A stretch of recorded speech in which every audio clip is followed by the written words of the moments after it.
Real quick,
what's good? What's happening? What we doing? What's going on, Taylor? What's going on? What's going on? Hey man, welcome to. I guess this is the second week of the playoffs. The divisional rounds that's be coming up this week. So we're gonna get things started. First and foremost, we're gonna tell y'all to hit that like and subscribe button. Follow us here at the South Pod. Listen to engaging content talking about sports, mostly the NFC South, but we do, jump around the league and talk about some of the bull crap that we see on these shows and stuff like that. But we try to keep it real out here. It's four brothers, four Marines. To my left, I got my boy Corey, like he about to DJ, set us up real nice. Then I got my man Will, aka Kratos, What up, y'all? representing the Saints. Yeah, my boy Rich, aka Darren, What's good? representing them Panthers, man. So as you know me, Frodo, representing them Falcons, and so we gonna get into a little conversation. I know. This past weekend, one of our brothers ain't too happy about some things that happened. So he said he ain't got much to say, but I'm gonna toss the mic to him to get him going tonight. And hey, if y'all got kids in the room, I suggest put them juggles up. I suggest y'all put them juggles up. Because you might hear some stuff that those name not tied to it that ain't kosher. So hey, without further ado, my man Corey, let's do a season recap of your Tampa Bay Buccaneers. Um, yeah, okay. Season recap. We started off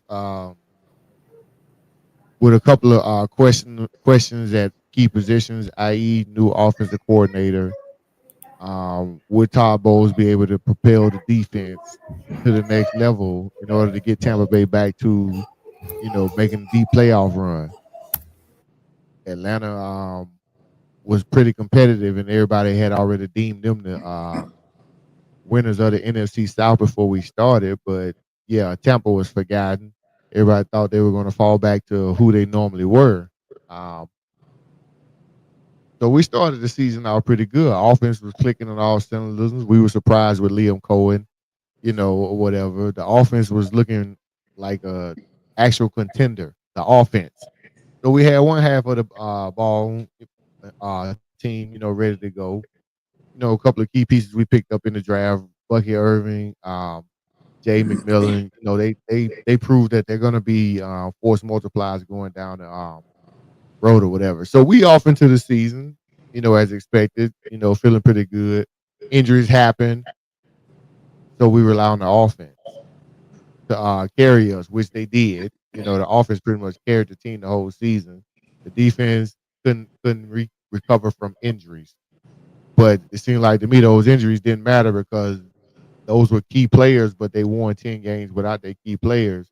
And when the key players came back when it mattered, they fumbled the bag. And they end up exiting the wild card. So what you got is Baker had a career year. He threw for about 4,500 yards, 41 touchdowns, I think, something like that. He was having a MVP type season.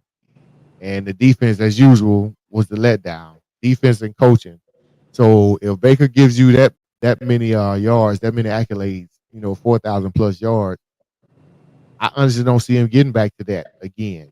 Maybe around 33,000, 2,900 at the most. That's what I see him at. That's Baker to me. So you squandered a chance to make a deep playoff run because y'all were stubborn, didn't make any adjustments, and you ended up around. If we really want to be truthful, the average for the NFC South, 9 wins gets you in, 9 and 10 wins. That's all we're gonna peak at. So the season, I'm not a glass half full or glass half empty type of guy because it's the same to me. Either you win or you lose. We lost, so the season sucked to me. That's my thoughts. All right. So I ain't gonna ride you right now. We'll talk about it a little later. So I'm gonna come next after you. And I appreciate that, Kelly. yeah. I'm gonna give you a little love, a little elbow love later on. You know what I'm saying? But I'll follow you up, man. Talk about these Falcons in mind. Similar to you, man. I look forward to having a I look forward to having a better season than what we did. My goal was to come in. I think we all made earlier in the year about what do we want our record to be at the end of the year. So my lofty goals were 12-5. Damn near almost went 5-12. So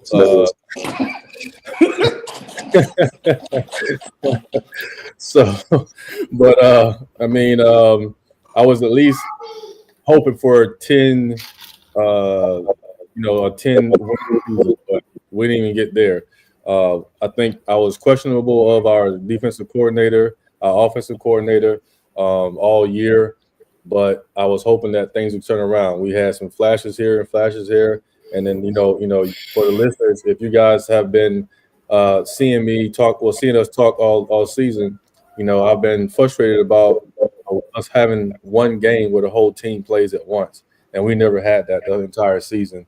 We had moments where the offense flashed, and then moments where the defense flashed, and then we had moments where Kirk Cousins' life flashed in front of his damn eyes because he just didn't know what to do with anything. And then we finally had the gonads to bench him and put the rookie in, and they give us a preview for what we are going to have as a quarterback next year. So I think with all that, the future looks pretty decent. They finally did something right and fired that sorry behind defensive coordinator. And I just hope that they make the right decision and bring in an aggressive, decent defensive coordinator that can develop some of these young guys to get out of the field, and a lot of these old vets to be crafty and use their knowledge of the game to assist. So that's pretty much recap for us. It's up, down, up, out. Peace. So we're going to go to Will for the Saints. Let me hear it. Here we go. All right. So Saints started off with the season good. But as we know, Carr is going to do Carr things. Yes. Carr was playing well, but when you get in this dude's head, man, that's it. He started doing some reckless trash. As the season continued, it showed. As the season continued, it showed. We 1-2, lost $1 billion. And I got to call it how it is. But it wasn't just Carr's fault. It was coaching, calling the right plays, having a good or bad outcome. Decision-making capabilities or lack thereof was a deciding factor as well.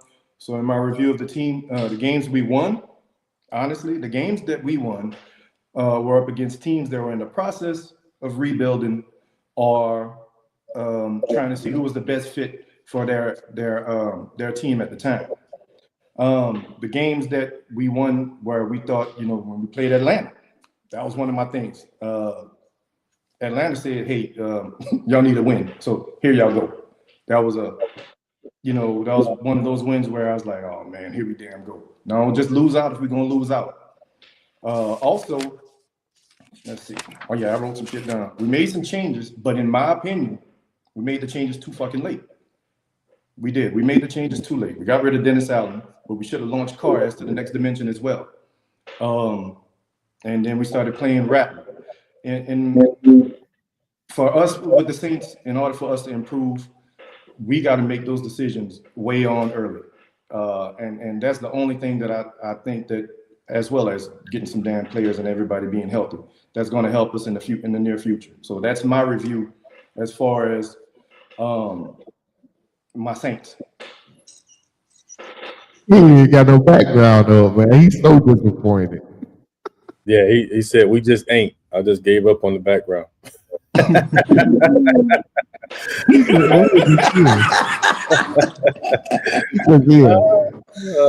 All right, Rick, it's on you, baby. Let's talk about them Panthers.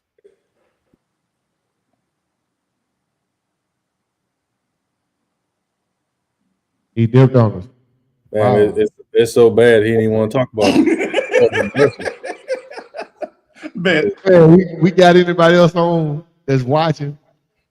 No, I don't think so. so there's one view. It says one viewer. I don't know who it is. See what these comments are saying. So while we're waiting on Rich, man, hey, any feedback you want to give Corey for the Saints team and what you saw from this season, and then also the Falcons? I saw exactly what I expected from the Saints. So I have no feedback other than keep up the good work, keep moving as you are, and everything will be well. Hey, can y'all hear me? Yeah, we can hear you. Oh, my apologies, man. My apologies. Hey, but I getting tossed back, it to you. You ran away. Don't be running, dog. Go on. getting back to your question, Telly. Obviously, for the Panthers was a disappointing season. I actually projected us to finish 9-7, and ultimately we finished 5-12. But the second half of the season, there was some glimpse for Panthers fans that actually, to give us something positive to kind of look forward to. In the Panthers actually organization with, some bright moments with Bryce Young starting to play well during that second half of the season. Initially, hold on one second. Somebody going super saiyan back there. Hit my button on my sound card. Hey, man, that's his daughter running past the defense.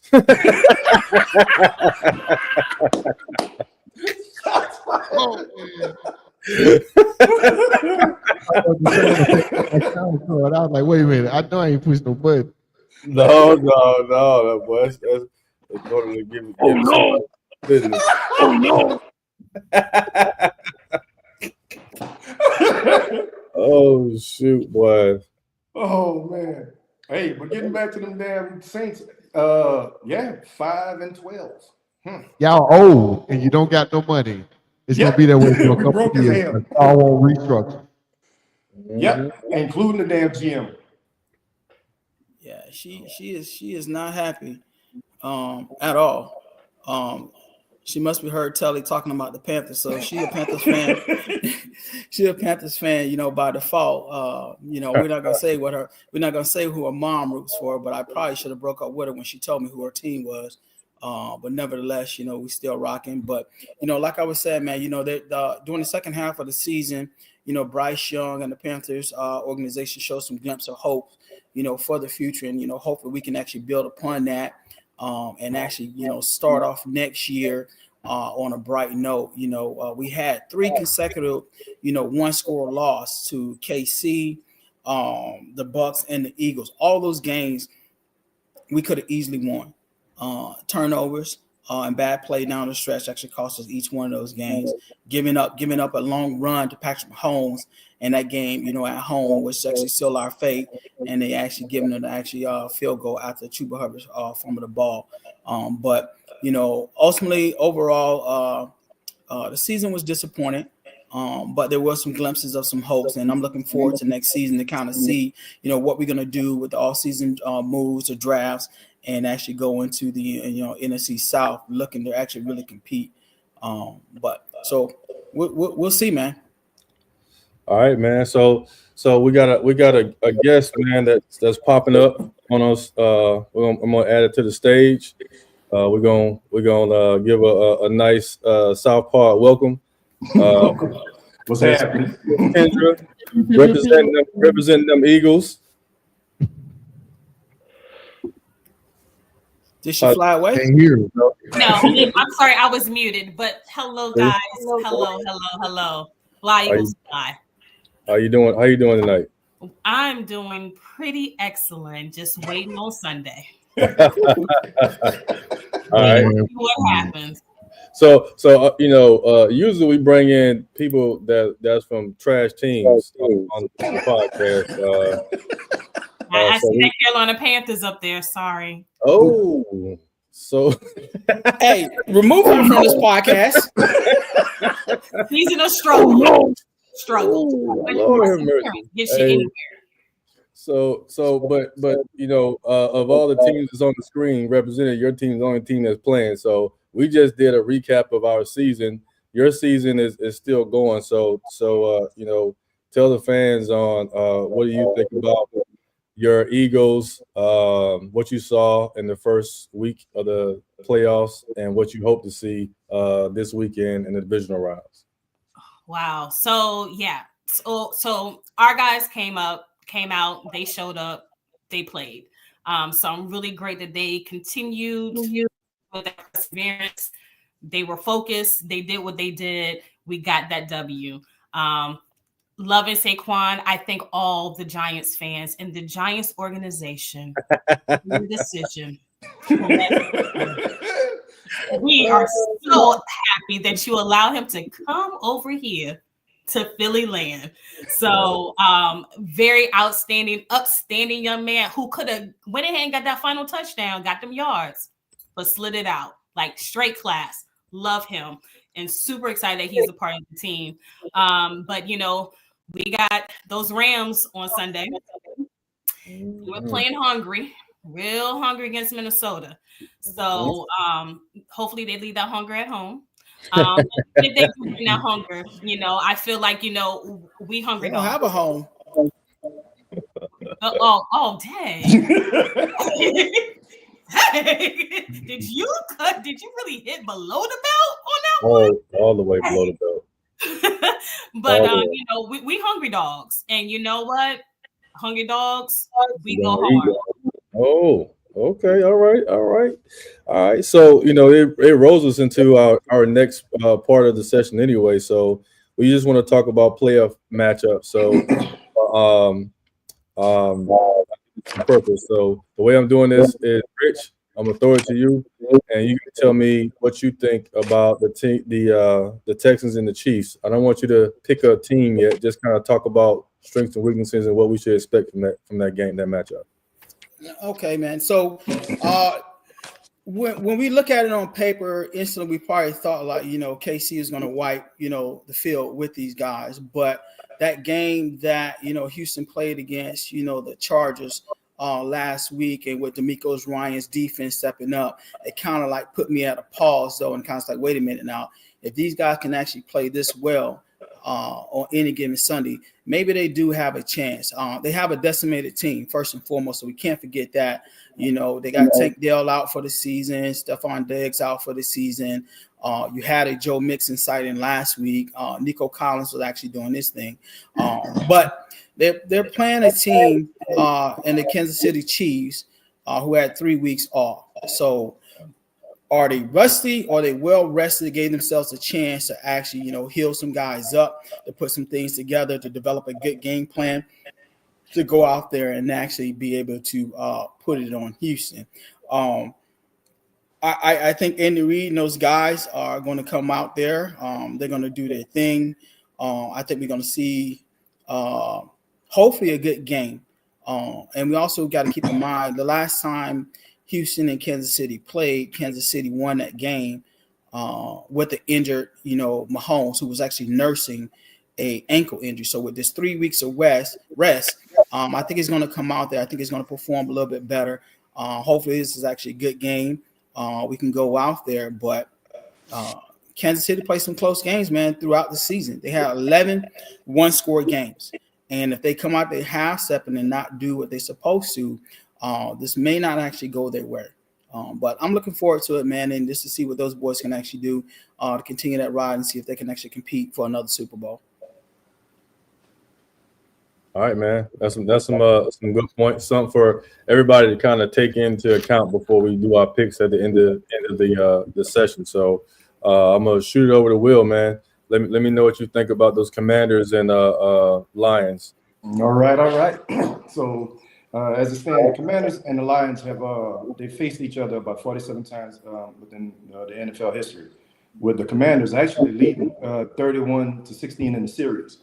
And with the playoff encounters with Washington has dominated those 3 encounters. But now we have 2 teams, both on different levels. One has a rookie quarterback, and in his first year of playing has taken his team to the second round of the playoffs.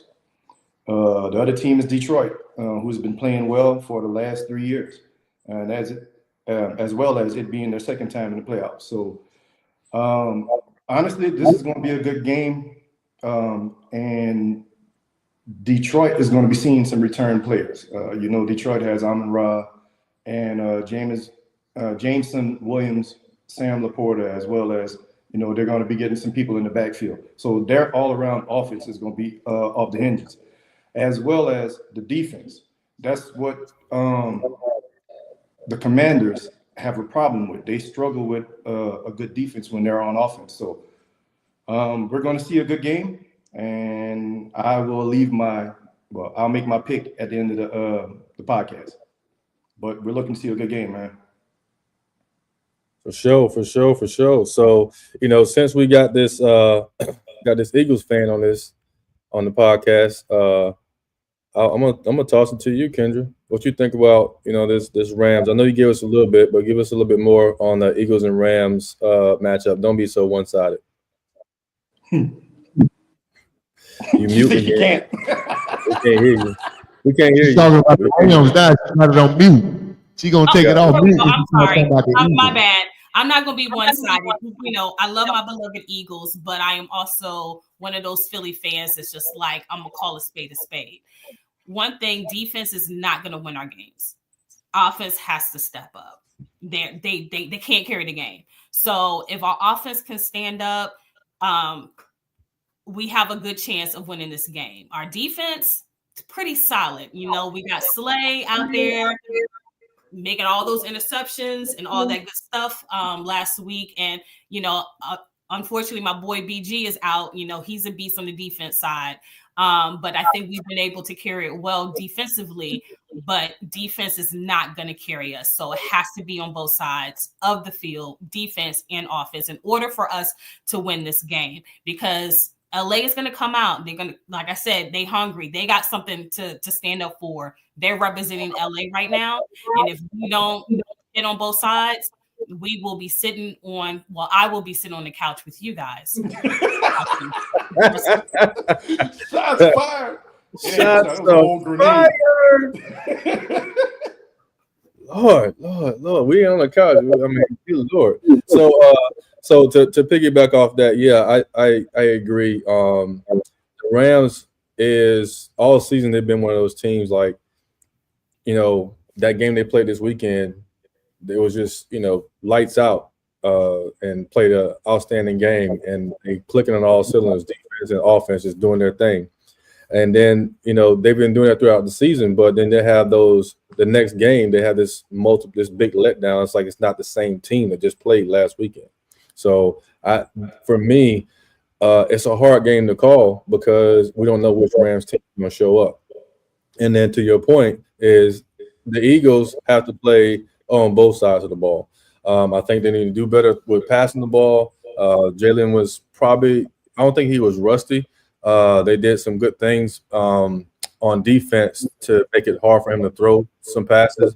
But those wide receivers got to do better in getting open. And the offensive coordinator need to do better with some of his route schemes to help out that offense, get the clicking and moving a little bit more. Because best believe if they give the Rams any light, and it's going to be a long, long day. But the Eagles lead that series 24-20 with one tie. This probably like the last 4 or 5 matchups the Eagles have won 4 of the 5 matchups. They won this year. Was it 37-20? Really wasn't a close game for the most part, but we were still trying to figure out which Rams team was going to show up. So I'm pretty sure we'll see a little bit more of that this weekend. Looking forward to a good game. I hope the Eagles get off pretty quickly in that game, or if not, then we're going to have one of those nail biters at the end of the game with Matthew Stafford being as accurate he is with that arm of his. So, Corey, I'm going to shoot it to you, man. Let's go with them Ravens and Bills, brother. And you know why I gave you that game. All right, Ravens and Bills, man. I think that's going to be the game of the day, the weekend. Yeah. We got 2 contenders, 2 serious contenders. You know, trying to see who's going to be able to play against Mahomes. So let's go. You got 2 MVP quarterbacks, check. Yep. You got 2 all-world running backs, check. Yep. 2 tight ends on both teams, number 1 and 2 solid on both teams. You got Andrews and I forgot Likely for the Ravens, and you got Kincaid and Knox for the Bills. So they pretty much even each other out. All that's a wash. Then you go to your receiver. Okay, is Zay Flowers playing? Is he out for the rest of the playoffs? Even with him out, their receiving core is still formidable, you know, because of the run game. So you go to the Bills, they pretty solid at receiver. The difference between both teams, their receivers aren't big name receivers. They just get the job done. So there's really no difference. So you ask yourself, where's the difference at? Let's go to the defense. The Ravens are solid overall on defense as opposed to the Bills. The Bills got some holes, but the Bills defense is like Jekyll and Hyde. You never know which defense you're going to get out of them. They've been playing the last couple of games. So I'm going to give the nod to whichever quarterback rushes the most. And I'll talk about that more later.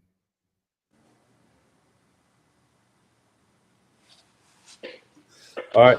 Yeah, that's everybody's assessment, you know, big time high level points being made, which makes it really, really interesting weekend, interesting matchups this weekend. So the next thing we want to talk about is obviously only one team of us is in the playoff. So some of us is in the off season already. We think about next season. We think about what we need, what we got to have so that we can too not be on the couch this early in the damn playoffs.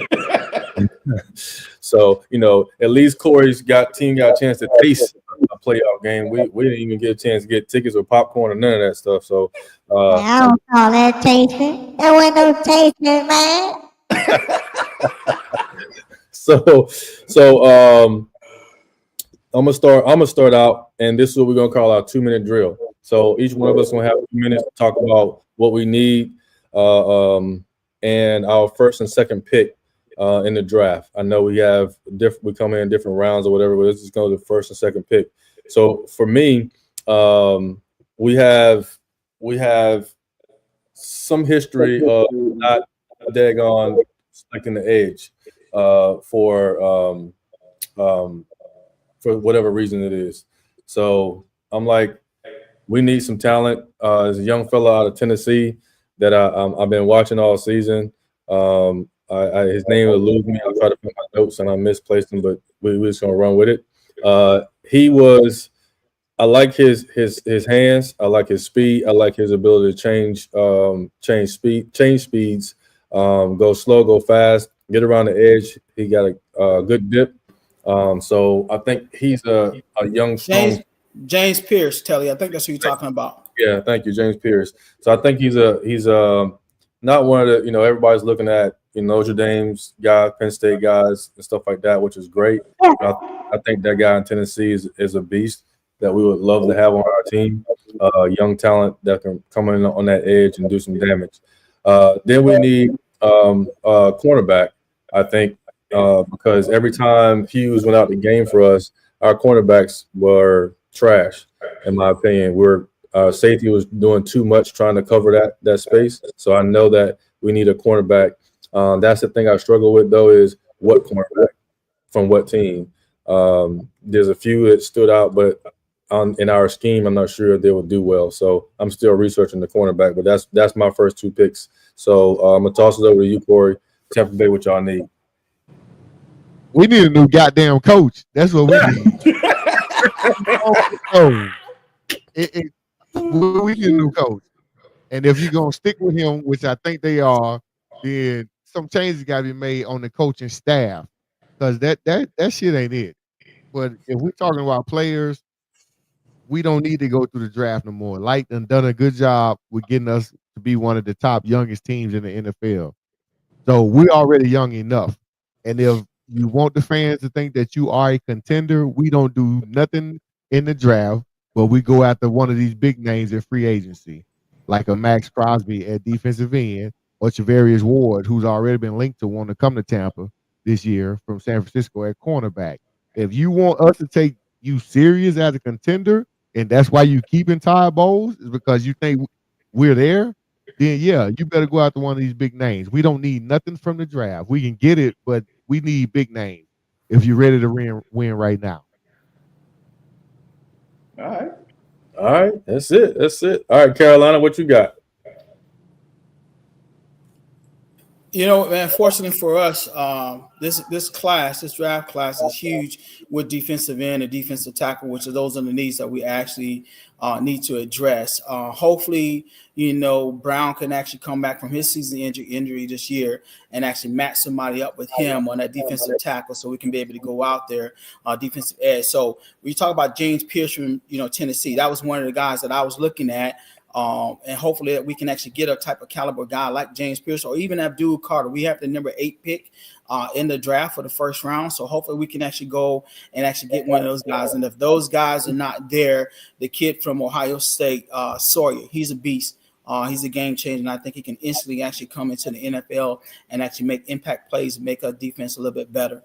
And if we can't get that guy, and going down looking at, you know, a second pick, and I'm not a huge fan of it, and you probably watched him play a little bit more than I have, Telly, Ben, you're a Georgia fan, is the kid Mikael Williams, another defensive end. He's a great player, man. He has a lot of upside, but to me, I think he's lazy at times. And I don't want a player that, you know, we're going to invest this money into, and then when he gets out there, he's going to actually be a bust. So that's what we actually need to do, man. And luckily for us, there's a lot of high caliber guys out there from the defensive end, the defensive tackle side of the ball that we need to actually address. So first and second pick, that's what I think we should focus on. And with 9 draft picks, I would think we'd be able to pick up a wide receiver and maybe some offensive linemen later on down the road and actually make you go out there and actually be successful in the 2025-2026 season, man. So that's what we need to do. All right, hey, Rick, real quick. How far are y'all out from actually competing? I think next year, man, well, we're going to be the NFC champions. So, I mean, what do you want me to say? I mean, when you look at everything, man, that's actually developed, you know, throughout the season with the NFC South, you know, with the debacle in Atlanta, with Kirk Cousins getting all that highway robbery. That matter of fact, they should give him a Netflix special called The Heist 2 or 3, because that's exactly what he did to Atlanta. Money. So when you look at what's going on with Atlanta, they're actually doing a slight rebuild. I think they got some really good pieces on offense that can build around Michael Penix. But time would actually tell. Baker Mayfield is getting old, and you mentioned it before that you don't think that he's going to have another 4,000-yard passing season, which I don't. But I thought the past 2 years he had it. Mike Evans is getting old. I don't think he'll have another 1,000-yard season, in my opinion. Y'all do got some actually killers in that backfield from running back with Bucky Irvin and Rashard White. McMillan is going to actually be a key player next year, but I think there's still some time to tell. The Saints, they might as well just go ahead and food line and get them grocery bags ready. So get them grocery bags, Betty. Matter of fact, I'll probably go pre-order a couple thousand bags for them, but I think we'll be able to compete next year, man. As long as we do a really good job in the draft and if we can build upon what we did towards the second half of the season, I think we're going to compete, man. I truly think we're going to actually compete. Respect. Rich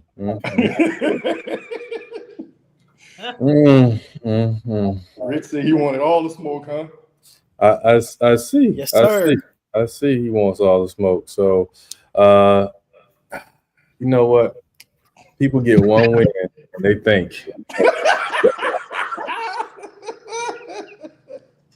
Just one win. They think. They So believe. They believe. yeah, man. Yeah, you right. You're right. Y'all gonna be NFC South something, but it ain't gonna be it's gonna be that same title you have right now. The worst team in the South. And that's saying a lot. He said they competing this year. He said, yeah. Yeah, they in college, yeah. In college. With a bunch of unproven draftees. Yeah, okay. In college, you competing. You ain't doing else right. Nothing else right now. All right. So all year, that was our 2-minute drill. Kendra, you can't talk about drafting yet. Oh shit. She can't talk about drafting. You want to talk about drafting? What y'all need? She might as well. They got one more week. Yeah, All one more right. week. Mine is not even 2 minutes. It's going to be like maybe 30 seconds. It's all going to depend on what happens with Zach Bond and what's going to happen if they're going to re-sign him or not. Maybe looking at that linebacker position because Dean went out in the last game. So we're going to be needing something in that position. So if they don't sign Zach Bond, who has been great, we'll see what happens. Well, if they need a linebacker and they keep with Eagles drafting traditions of the past 3 years, then they're going to be shopping in Georgia's backfields and Georgia's linebacker core. So and we love them Georgia boys. We love them Georgia boys. I see. Good. My team obviously hates them because we don't draft no damn body from. That's ridiculous. They got one more year of eligibility before they sitting on the couch with us. One more week. Yeah. So, one more week of eligibility. One more week. 1 more week, sir. Sir. Telly, I think you thought they were moving the franchise out of New Orleans, so you didn't give Will a chance to think what they're going to do in the draft. Well, that Carolina kitten is hitting, huh? Nah, I got it. We were sure y'all were drafting. We didn't think y'all wanted to improve. I was messing with him. No, I got him. All right, Will. Your 2-minute drill on. I mean, you only got 2 minutes. I know you need 2 hours. I ain't even got 2 minutes, man. What you got? All right, so hopefully, what I would like to see, which probably ain't gonna happen, keep a couple of veteran players on defense and offense. And what I mean by a couple, I'm talking about 4 or 5 on each. Launch everybody else to the next dimension because the motherfuckers is old. Yeah. What old dudes you trying to keep? Give me name. I want Cam Jordan. No, Cam got to go. That's the one that I want. Cam gone.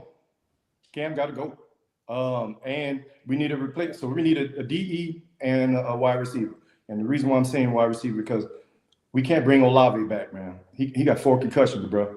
And we don't need that.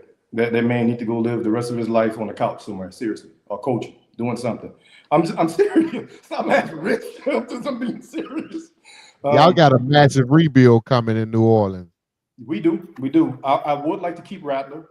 We build around him. He's a runner as well as he can throw. I like him, and he's a young QB, man. So I would like to keep him playing. And my wishful thinking is, and y'all about to damn laugh, but I don't care. Coach Prime and his son, and that's wishful thinking. Oh no! Oh no! Oh no! I did put it out there. Hopes and dreams are good to have. Good to have. But yeah, we need a whole nother coach and everything, man. What? Wait a minute. Let me zoom in on you because I need to see your face when you say it. I did say it. I said wishful thinking though. I did say wishful thinking. Man, ain't that much wishing in the world, bro. Hey, look, dog. You say you was talking about Amazon Prime? What Prime? I'm trying to get this. I'm trying to make sure I understand what you're talking about. Man. Oh. They might need Optimus Prime too. Right.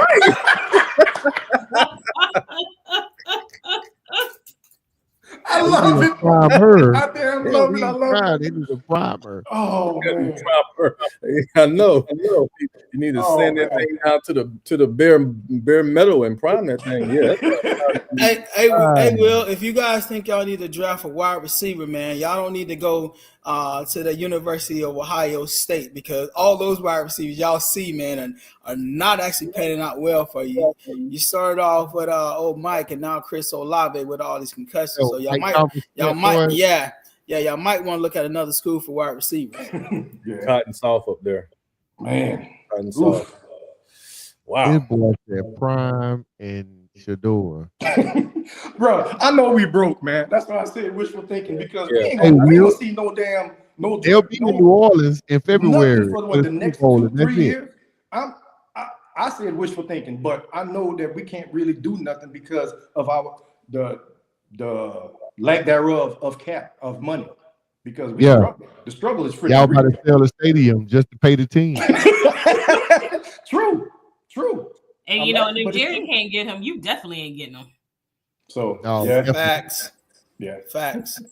I wish I could send you a virtual drink, Will, because you own one. He need one. Well, that too. Both. Good Lord. Boy, he the black Jerry Jones. You ain't getting Dion. Hey, boy, look. Oof. But yeah. So that's where I'm at. I'm my damn Saints. Just get rid of Megamind, bro. If we can get rid of Megamind, everything may fall into place. I just can't stand Carr big ass head, bro. So if you want to keep Rattler and Carr saying he ain't gonna take a pay cut, but he will Man. restructure his contract. Fuck What y'all gonna Carr do? twice on Sunday with damn handcuffs on and crazy glue in his lips. That's how I feel. Lord have mercy. So you gonna start Rattler and pay Carr? Y'all in one of them situations like Sean Payton, he just getting rid of Russ. Y'all gonna have to just get rid of Carr and pay Yeah. him. Yeah, or somebody whip his ass.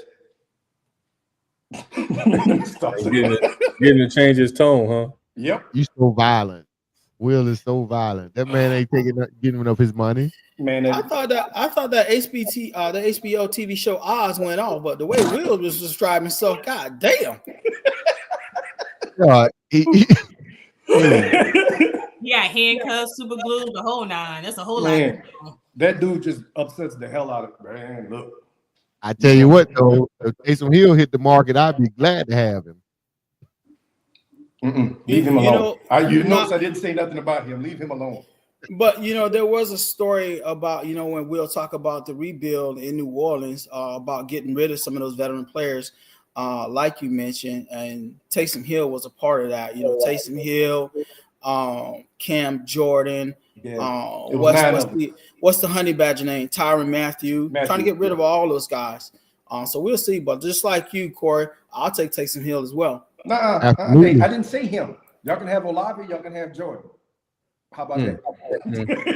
Nobody want them damn Ohio State Mr. Glass players. Nobody. Mr. Glass. I know that's right. Unbreakable asses. Hey, so we're gonna stick with you, Will. All season, I think most of us been talking about coaching, except for Rich. He didn't talk about his coach. We've been talking about his whole organization, but that's a whole nother story.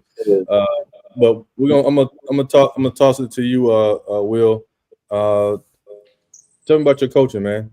Who would you like to see down there? I heard some rumors today that I'm gonna bring up. Shoot. Again, yep, I'm pulling out the paper. Hopefully, man, Aaron Glenn, man. He took notes. Yes. Aaron Glenn. Yeah, that's my honestly the coaching wish, man. That's about it. We need somebody that's going to come there and restructure the team and have a sense of knowing what to do and making the right the right calls and adjustments, not only within the game but the season itself, man. And you saw what we did. We waited until damn near almost the season is over with to fire damn Dennis Allen. I'm hiding the fish grease behind that trash, bro. What kind of fish grease we talking about? Crisco, whichever one you want to talk about. I went old school with it too. So, man, we need somebody that's going to come there with some common sense and adjust accordingly when they see some trash that these players are doing on the field, man. Okay, all right. Yep. So, y'all be fair. Aaron Glenn is your choice. Yeah. Okay. All right. Corey, What's up? you want Ty Bowles to stay? Are we fucking serious? Come on, man. Why you playing with me? I've been screaming for his head the whole year. You think that changed now because he looked up and won 10 games because y'all didn't want to take the division? Hey man, don't put it on us. Nah, Bo's got to go, man. It's just his lack of clock management and game awareness.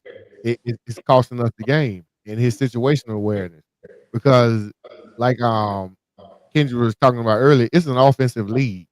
It's an offensive league. You can't rely on the defense to win the game. And if you're going into every game with that type of mentality, thinking that your defense was defense of old, which is not, you haven't adjusted overall. So there were a couple of games, and we talked about the whole season where if the offense would have stayed on the field, we could have won the game because the defense, you're not leaving it up to the defense this year. That's not your calling card as a defensive coordinator is defense, but you're a head coach. You got to see the whole picture. You can't rely on your defense to win anymore because they're not doing that. And what it did was it showed that you brought in we lost Canales to Carolina. Then you bring in Liam Cohen, who was the biggest question mark for us. We all talked about it early in the season, but he came out and it was like he got it. He understood the assignment of what he was doing, and he worked with what was given to him. So because the defense was injured, the offense stepped up and started, carrying the team. We were 5th in the league in the top 5 in scoring. We were top 5 in every offensive category this year. Offense. We were bottom 3rd. We were last in defense this year. We were last in every statistical category of defense. So your offensive coordinator came in and made a name for itself, and it's making you look bad. But once again, because we got 10 wins, they probably gonna roll with him again. But I'm certain it's probably gonna be with stipulations this year. If he don't change the coaching staff, I'm gonna be so pissed. And then you think about that blue and silver team over there, because we never mentioned their name. They coach had a winning season for the past 3 seasons, 12 plus wins, and he got fired. But we keeping this dude in a mediocre conference. You can only pull out. You got to fight for 8 or 9 wins. And you get to 10, you doing it, and he having trouble, and he's supposed to be this guy. So no. So who do you want? I'm thinking we give it to Robert. I mean, we give the head coach to Liam Cohen. You don't let him lead the building. Keep Baker with his offensive coordinator, and somehow I'll try to go get Robert Saleh, bring him in as a coordinator. I tried. Why not? That's solid. So you got Cohen, offensive guru, and then you got Saleh, who got something to prove again, and he's hungry again, whatever, because the Jets gave him a raw deal. But he probably gonna get a head coaching job. That's what I would do.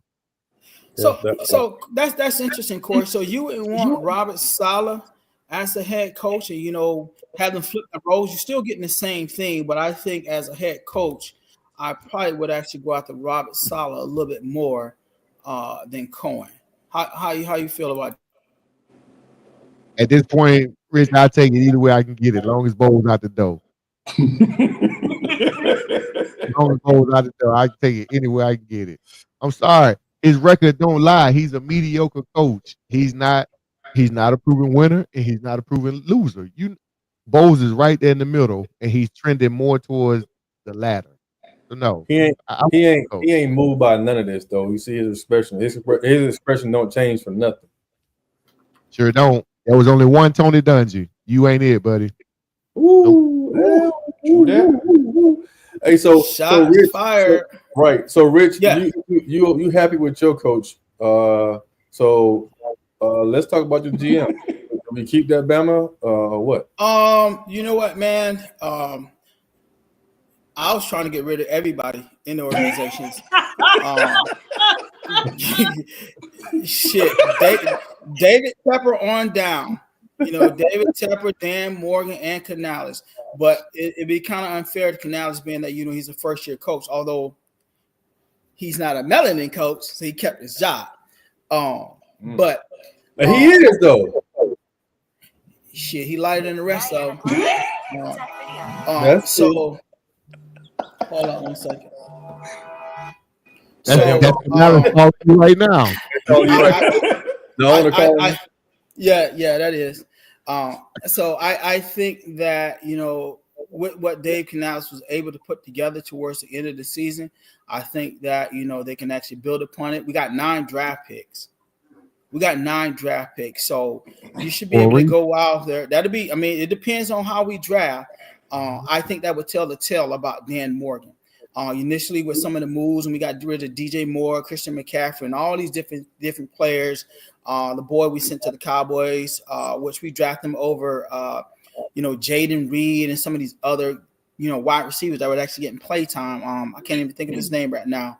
Hopefully those things pan out, man, and we'll actually see. So I think Dan Morgan is safe right now. Canales is obviously safe, and hopefully, during this draft, we're able to put some things together, man, to have a successful season next year and come on top, like I think we should, and win the NFC South, because you guys, y'all got a little bit more internal shit going on than we do.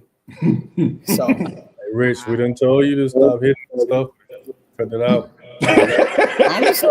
I'm just saying, man. I'm just saying. Cut it out. All right. So for me, I'm with Corey. I've been calling for the offensive coach head. I've been calling for the defensive coach head. And by the end of the season, I was loading my gun to come for the head coach's head, because I don't know, his game management, not calling timeouts in that Washington game pissed me off. He did it again in the Carolina game. Like he like, oh, I'm gonna one up y'all. I'm gonna do it again and show you that I don't know how to react under pressure. So yeah, Raheem Morris, I will say that seat is hot as hell right now for him, in my opinion.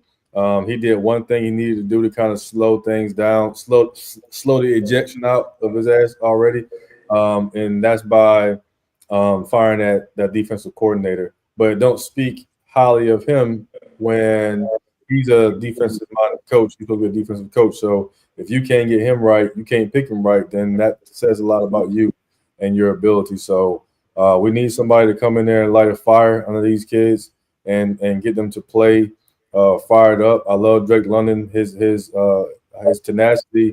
I think him and Penix gonna do great next year, because they already said to each other on the field. He said, "Let's work in the offseason, bro. I'll see you. I'll call you. We'll meet up somewhere and do some things." So that's a great thing for them two to work together to get their things clicking. So it's looking up from that perspective. But we have interviewed a few defensive coordinators. I'm not really excited about anybody they have talked to yet. My ideal wish list would be, like a lot of people, I would love Robert Saleh to come in and be our defensive coordinator. And the reason why I want him there is because not only because he's good, but and he's a hard ass, what they need. But if Morris don't pan out, then we'll have our head coach already in the building. So give him another opportunity.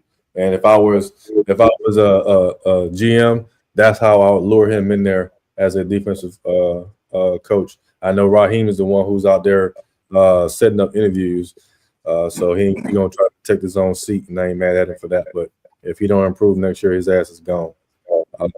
That's how I feel about that. So, so Kendra, I know in Philly throughout the season, a lot of fans. Philly fans was calling for the coach's head because some of the stuff he said in the press conferences and other things like that. So he got y'all again into the playoffs. You won your first playoff game this year. He's had his ups and downs with the teams. I felt he somewhat managed things pretty well. But how do you feel about your coaching situation, both head coach, defensive coach, and offensive coordinator? Well, right now, Nick is safe. And he's going to be safe as long as we can keep winning these games. And he doesn't do stupid calls. And this has been my whole thing this whole season. Why can we never execute when we get into the red zone? So somebody got to step on the offense, coach somebody, do something so that we can make things happen, because we have lost a lot of points on that board because we can't execute in the red zone. So somebody got to change something. Somebody got to step up and do their job, or they got to step out. They got to figure it out. So if Nick can get us through this game, he's safe for another day. Through this game? in true Philly form, he's safe for another day. But if he do something stupid, he will get booed out of Lincoln Financial, and people will call for him to be out. Even So- though he's taking us to one Super Bowl, we ain't get that win. So he gonna have to step up and figure it out and stop doing dumb calls. So is the Super Bowl a bust? Maybe. Well, if you leave it to us Philly fans, most definitely. He will be out with a quickness. But I don't think that they probably will put him out, truth be told. No, I'm asking you, is the Super Bowl a bust? I'm gonna see what he do on Sunday. Smart answer. I'm gonna see what he do on Sunday. Now, if y'all want to have a conversation with me next week, I'm gonna let you know where I stand. He's on a week by week basis, on a trial basis with me, so I can't give you a definite answer right now. He good. All right. You'll be on the couch with us next week, so you can actually give us your expert opinion. And Sirianni, if he gets fired, because I'm giving you my early pick, they will lose. That's crazy. Oh, you just want us to be like Carolina. Go ahead, continue. Nah, we don't have no mafia folks coaching our team. So Sirianni. Shut the door. Let us Philly people do what we do. Hey, so we done talked about AFC South most of the day, and you know, obviously our special guest. What I want to say is our first female guest on the show all season. You know, welcome, Miss Kendra. But let's talk about some of these other coaching situations that's going on around the league, man. You know, a couple of teams I want us to throw out there and talk about a little bit before we move to doing our picks. The Raiders job. You know, obviously there's a lot of talk about potentially, Dion going to the Raiders because they have enough picks. They're going to be in the right position, the picks to potentially, draft his son. He's made it clear that he would be cool with his son going to play for the Raiders. And obviously, they got a lot of money to give out to coaches because that's what they do for the Raiders. So right now, they have interviewed Ben Johnson already. He's hot on a lot of people's list. Obviously, I don't think he's that guy, but we'll see. And Todd Monken is up next. Aaron Glenn, Steve Spagnuolo, Pete Carroll, and Robert Saleh is going to be interviewing for that job. So what do you guys think about that list of coaches, and out of those coaches, who you think would be the best fit for that job? Honestly, man, Dion is not going there.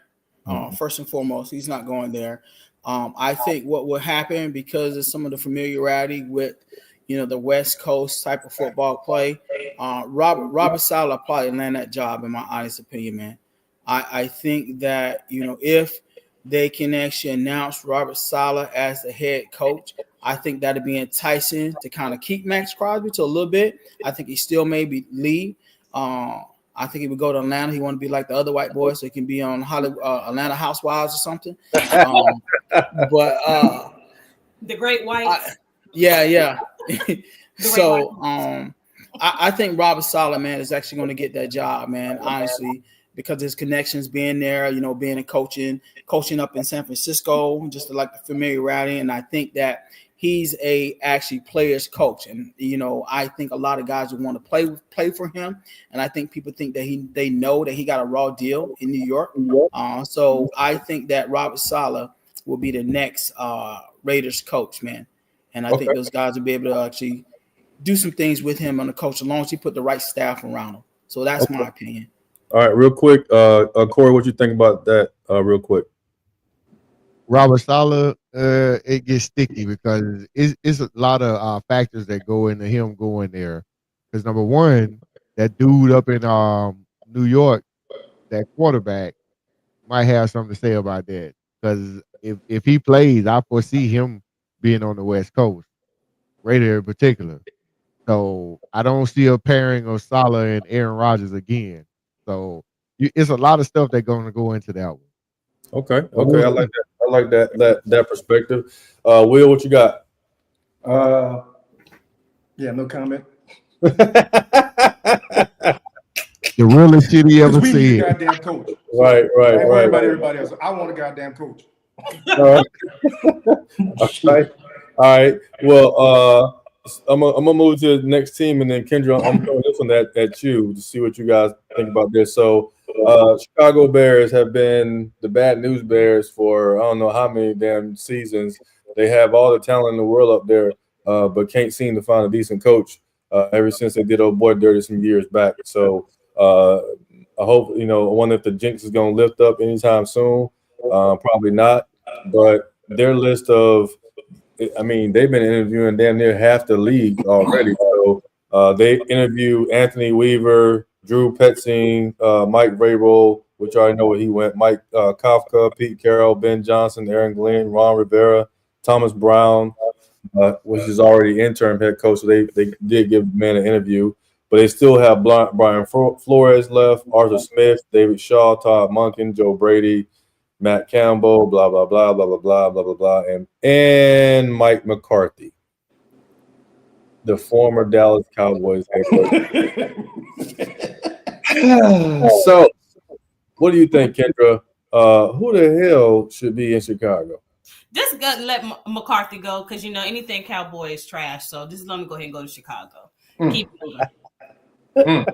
Keep moving.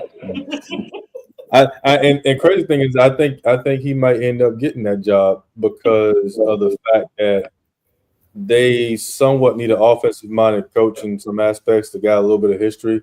And as Corey pointed out earlier, he had winning seasons and he still got the boot, right?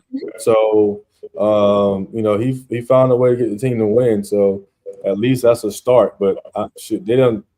Like I said, they done interviewed about 45 coaches. I don't know what they're looking for that team. So it's just more dysfunction in Chicago. But Corey, I'm gonna throw this one at you, man. The next team is the Jets, since you brought it up. With that dude up there at the top, Coach Aaron Rodgers over there, the coach, GM, president of the Jets organization, Aaron Rodgers. Who did he pick for his new head coach, man? They went through a laundry list just like the Chicago Bears have. The people they have left on the list is Arthur Smith, Joe Brady, Brian Flores, Josh McCown, Bobby Slowick, Van Joseph, and Brian Greasy. Ooh, Brian Greasy, what the hell? Okay. So I think it's an unpopular opinion, but give it back to Rex Ryan. They need that attitude back there. Give it back to Rex Ryan. I heard he interviewed pretty well again with the Jets for his job. I would go back with Rex. I concur.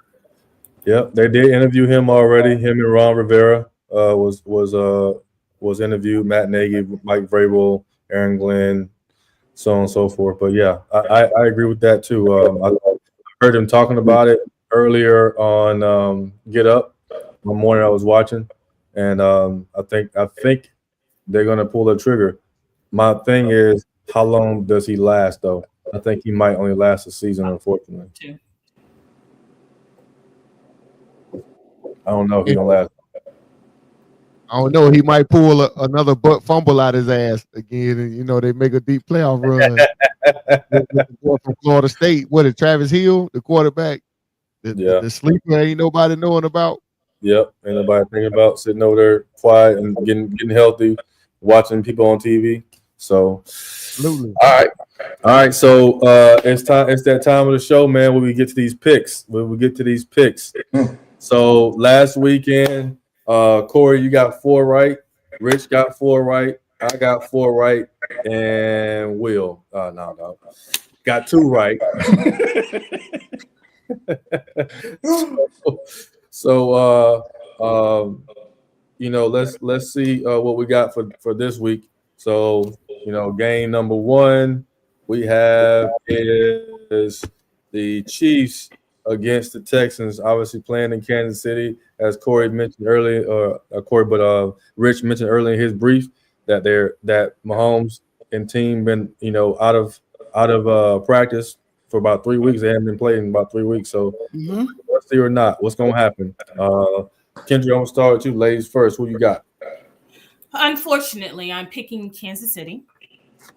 Love Andy. That's the reason why Kansas City will get this. All right, Rich. Hey, Kansas City is 8-0 at home. I don't think that changed. I'm going with KC. Will? Houston. We got a problem. What? Absolutely. Hey, I'm going with Houston. Hopefully, Houston. well, I'm saying it, man. As long as those daggone, well, we know the damn referee's gonna play too. They're gonna be right there with them. So, but I'm still going for Houston, man. Okay. All right, then. All right. Corey?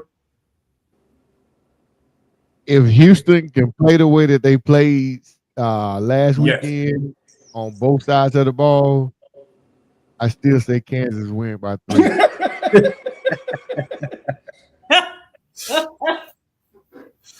Yeah, I got Kansas City. I love what Houston did last weekend.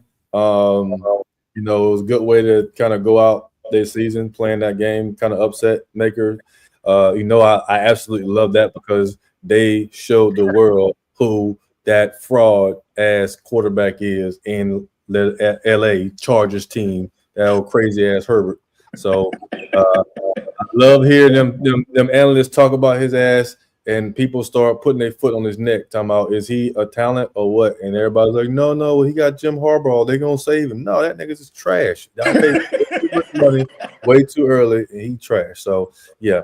So I'm glad his ass is going home. You go out there and put out some of them fires. Do something to help right in your life.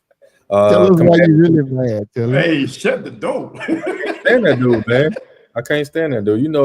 That's real. That's been years. They ain't just this year. That's been years. I hate that dude.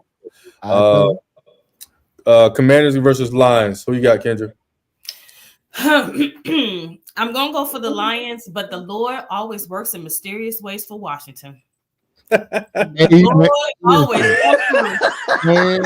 because I can never explain how they win a game, but it ain't nothing but the Lord. The Lord might show up and show out, but I'm going for Detroit on this one. All right. Rich. You know what, man? I think it's going to be a good game, but I think Washington luck runs out this week, man. So I got to go with Detroit. All right. Will. Yep, Detroit, bro. Corey. Man, this is scrimmage. Come on, we know who it is. Detroit. Yeah, it's I'm there for the upset, but my pick is Detroit. We ain't playing those kind of games, so it is what it is. But all right, so next game, Rams Eagles. I already know who you choosing, Kendra, so I'm skipping you. Next. You already know, hands down, fly Eagles fly. That's right. I tell you what, if AJ Brown only get 3 catches and he's sitting on the sideline reading books, y'all in trouble. This ain't the same team. He's been reading books all season. Nobody knew that. I'm talking about them 3 catches. I'm talking about them 3 catches, them 3 targets. But one thing we have noticed though is whenever he has one of those games where he only get a few targets or catches, then that next game they put a straight emphasis on getting him the ball. And the thing that goes in their favor is that the Rams secondary is not the strongest. They do a lot of scheming and stuff like that, but they're gonna have a hard time because he's gonna be hungry and pissed off, and Jalen gonna be like, "Here, take the ball and shut the hell up." So yeah, that's gonna be a good one. So and I think he will be more comfortable behind that ball because I think he was a little skittish because of that concussion coming back. So I feel that he's probably gonna come out with a little bit more power. Okay. All right, Rich, what you got? Hey, that's a perfect segue to talk about concussions because Jared Verse is going to give Jalen Hurts another one. Damn. You cannot win a game at that level when your quarterback throws for about 38 yards halfway through the game. And I text you guys as we were talking about this. So I think the Rams are riding a high. They actually, I was joking earlier about, I said the city's on fire. I mean, it is, but I think those guys are gonna come out and actually fight and play inspired. Jalen Hurts, man, is I'm not sold on Jalen Hurts. And this is the second subpar game that he threw for barely 150 yards, and they got through with a win. But I think the Rams, Jared Verse, and those guys on the defense, Cooper Kupp, Stafford, and Puka Nacua, they're going to put something on the boards. And Kyron Williams just need to hold on to the ball. So who you damn pick, man? Rams. I should do a damn recap. I said you. Rams. All right, explain it. You ain't gotta explain. We know where you were going. What you got, Will? Oh man, it's gonna be cry, Eagles cry, the Rams. I hate to say it like that. When I come in chat next week. Corey. Oh, shoot. I think it's gonna be a good game. I like McVay and his coaching staff as opposed to Philly's coaching staff. So if it's a close game, I'm Philly. I'm gonna go with Philly. All right. I'm gonna go with Philly. I wrote that down, so I know you was doing that. All right. Last game. Best game of the weekend. Gonna be a good game. Yep. I'm gonna start with Corey this time. It's gonna be a good game. Bills and Ravens, man. Bills and Ravens. What we doing? Bills and Ravens. I'm going with the Bills. I think Josh is a little more hungrier than Lamar. I said it. And that's gonna be crazy. Yes, sir. So tell me how crazy, Will. Who you got? Damn. Man, I'm going with the Bills. Keon Coleman.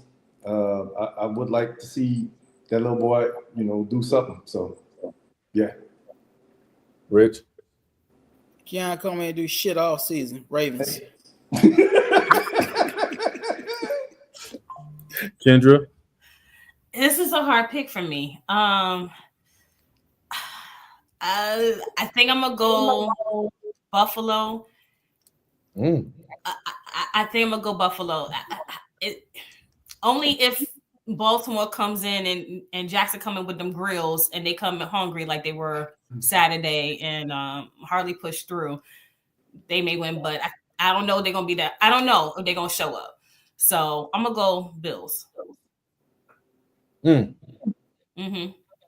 know it's hard for me to pick that one. Cheeto. Well, I live part time in Maryland, so and my thing is I'm riding and with them Ravens. I'm pulling for them to not just win this game, but to win it all. Because I want these analysts and people to get off that man's neck.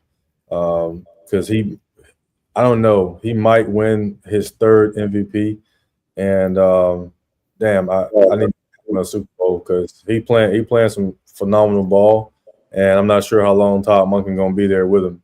So I'm thinking Todd Monken gonna bring a little of that Georgia juice with him and get this championship this year for Baltimore. So I'm going for Baltimore. So hey, I got one snippet. What you got? The winner of this game going to the Super Bowl. Facts. Yeah. Facts. You heard it here first. Heard it here first, baby, on the South Pod. On the South Pod. So yeah. The logo, that Super Bowl logo. What they're saying. I'm sorry, what was that? The conspiracy with the Super Bowl logo over the past years, and what they're saying is going to be Kansas City Eagles because of that logo. It's going to be Super Bowl. A repeat. But we'll see. We'll see. I'm We'll going with see. Bowie. Yep.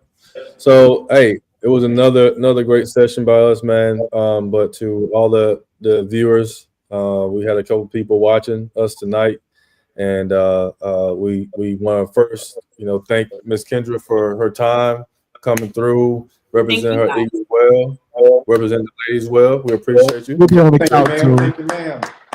Thank you guys for allowing me to join in on this and have our good banter. You guys have been awesome. Thanks. Yes. You'll be on So the couch soon.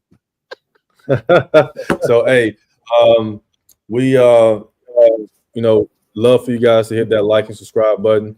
Watch us and follow us. We still gonna be talking some football in the off season because there's gonna be a lot of things going on, a lot of moving, a lot of shaking. We all have talked about our coaching needs. We talked about players that we need, and then we got the draft coming up in a few months. So we're gonna talk about things until we get to that point in the draft, and then we'll see what's happening after that. But thank y'all for tuning in, for watching us. And hey, fellas, and lady, we out. Peace. Good.